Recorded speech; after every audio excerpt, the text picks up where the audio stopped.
Sir, আপনি তো অনেকগুলো ব্যথার কথা বললেন। আমি আপনার কাছে জানতে চাই, প্রথমে ঘাড় ব্যথাগুলো কেন হয়, মানে ঘাড় ব্যথার কারণগুলো কি কি?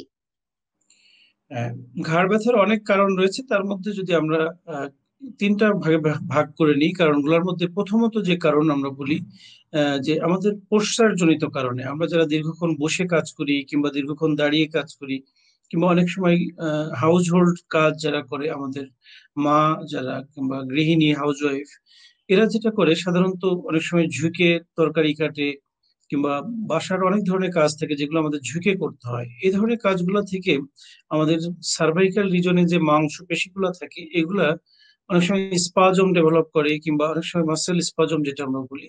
এবং এই পোস্টার জনিত কারণে যে ব্যথাগুলো হয় আমরা বলি মেকানিক্যাল কারণে ব্যথা হচ্ছে।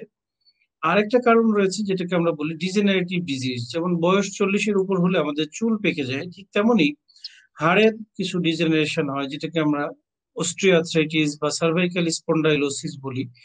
এছাড়াও কয়েকটা কারণ রয়েছে, যেমন বলি আমরা মেরুদণ্ডের হাড়গুলোর মাঝে আপনি জানেন যে একটা ডিস্ক থাকে যেটাকে আমরা ইন্টারভার্টিব্রাল ডিস্ক বলি। এই ডিস্কটা অনেক সময় আমাদের সামনে ঝুঁকে কোনো ভারী জিনিস উঠাতে গেলে কিংবা অনেক সময় বেসিনে মুখ ধুতে গেলে ওই ডিস্কটা পিছনের দিকে সরে যেতে পারে।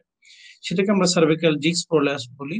সার্ভাইকাল স্পাইনাল ক্যানাল স্টেনোসিস হতে পারে, সার্ভাইকাল রিবস, এরকম 15 থেকে 20টা কারণে ঘাড় ব্যথা হতে পারে।